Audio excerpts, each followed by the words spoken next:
সুপ্রভাত বন্ধুরা, চলে এসেছি একটা নতুন ভিডিও নিয়ে। সমস্ত কাজকর্ম সেরে আমি রান্না বসিয়ে দিয়েছি। ফুলকপির তরকারি করবো ভাবছি। বাজারে গেছে, মাছ হয়তো আসবে। আজকাল রান্না করতে গেলে আমার ভীষণ হ্যাচ্ছ হয়। তেল ঝালের একটা মনে হচ্ছে অ্যালার্জি আছে। সেই অ্যালার্জির জন্য এত হ্যাচ্ছ হয়, যার ফলে আমি একটা মাস্ক পরে রান্না করতে শুরু করে দিয়েছি। হাঁচির পর হাঁচি হতেই থাকে, সেই জন্য মাস্কটা পরে নিয়েছি। সকালে তো চা খাওয়া হয়েছে, কাপগুলো ধোয়া হয়নি, এখন এই জলে দিয়ে কাপ ধুয়ে নিচ্ছি। আমি মগ দিয়েই ব্যবহার করি, কারণ ঘটি আছে, ঘটি দিয়ে জল তুলে হাত থেকে পড়ে যায়, স্লিপ করে। সেই জন্য মগটা দিয়ে জল তুলে ধুয়ে ফেলি, ঘরের মধ্যেই ধুয়ে ফেলি, বাইরে নিয়ে যাই না, পড়লেই হাত থেকে টুকটাক করে পড়ে যায়। আমাদের পাতকো আছে, পাতকো যেন একেবারে সেই চুম্বকের মতো, বাসনগুলো নিয়ে গেলে একটু চুম্বকের মতো টেনে নেয়, জানি না ওর মধ্যে কী আছে। যাই হোক, আমি ঘরের মধ্যেই, রান্নাঘরের মধ্যেই আমি বাসনগুলো ধুয়ে নিই। অন্য কিছু তো লাগে না, শুধু তো সাবান দিয়েই ধুতে হয়। আর চায়ের বাসন আমি দিই না। যাই হোক, মাছ এসে গেছে, মাছটা আমি ভেজে নিলাম। ওদিকে তো কাপ দেওয়া হয়ে গেছে, এবার মাছটা ভেজে নিচ্ছি। মাছটা ভেজে ফুলকপি দিয়ে, আলু দিয়ে আর মাছ দিয়ে একটা দম করব ভাবছি।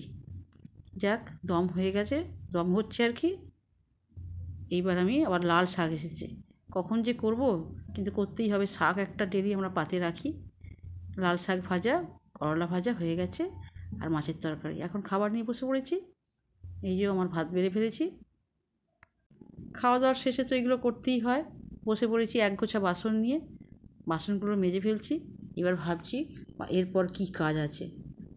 অনেক দিন ধরেই ভাবছি গ্যাসটা মুছে নেব, নিয়ে অনেক দিন ধরেই ভাবছি যে সমস্ত কাজ সেরে আমি ধনেপাতা বসাবো। একটা চুবড়ি আছে, সেই চুবড়িতে করে ধনেপাতা বসাবো। দেখি যদি ইচ্ছা মনে হয় তাহলে করব। এইবার আমি সমস্ত কাজ করে নিই, জলটা খেয়ে নিলাম। ভাত খেয়ে উঠে জল খাই না। এই এখন প্রায় 1 ঘন্টা হতে চললো। এই যে চুবড়িটা দেখেছেন তো, এতে ইঁদুরে কেটেছে। ইঁদুর আমার খুব ক্ষতি করে। একবার তো 1 লিটার তেল কেটে দিয়েছি, বুঝতেই পারিনি যে তেলের বোতলে নিচে থেকে তেল করাচ্ছে। যাই হোক, এই চুবড়িটা আমি জোগাড় করলাম করে আমি এবার ধনেপাতা বসাবো, ধনে গাছ বসাবো আর কি। এই যে ধনে ভিজিয়ে রেখেছি। এবার আমি ওই চুবড়িতে শুকনো পাতা দিয়েছি প্রথমে, শুকনো পাতা, তারপরে দেব মাটি।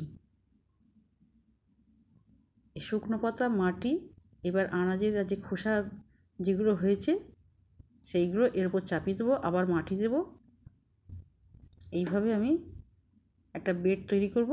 এই যে আনাজের খোসা যা কিছু হয়েছিল আজকে, এইগুলো দিয়ে দিলাম। দিয়ে এর মধ্যে আমি দেবো মাটি আবার। এবার চা দিচ্ছি। চা প্রতিদিন যে চা হয় জমা করে রেখে দিই, হচ্ছে ধোয়া আছে এগুলো, এই চা দিয়ে দিলাম। দিয়ে এবারে আবার একটু মাটি দিয়ে দিলাম। আর আমার একটু সার মাটি তৈরি করা আছে, এর উপর একটু সার মাটি এবার দিয়ে দেবো। আগে ভালো করে চেপে চেপে এগুলো দিয়ে দিই। দিয়ে এবার আবার সার মাটি দেবো, তার উপর আবার মাটি দেবো। এই সার মাটিটা কালো হয়ে, ঝুরঝুরে কালো হয়ে গেছে। আবার একটা আমি তৈরি করছি বস্তা করে, ওটা সব কাজে লাগে, খুব ভালো মাটিটা। সমস্ত কিছু আছে, ভাত, মাছের কাটা, সবজি, আমার সংসারে উচ্ছিষ্ট যেগুলো ছিল, হ্যাঁ, চাল ডাল, সমস্ত কিছু এবার দিয়ে দিলাম। দিয়ে এবারে এইগুলো ছড়িয়ে দেবো, দানাগুলো ভালো করে চেপে চেপে দিয়ে দিলাম। দেখি চুবড়িতে কী সুন্দর, আমি তো কল্পনা করছি কী সুন্দর আমার ধনে গাছ হবে। আমি তুলবো ধনে পাতা, মা অন্নপূর্ণাকে ডেকে আমি ধনেগুলো ছড়িয়ে দিলাম। চুবড়িটা মোটামুটি বড় আছে, যদি হয় তো খুব সুন্দর হবে। দানাগুলো আমি সকালে ভিজিয়েছিলাম আর বিকালে ছড়িয়ে দিলাম।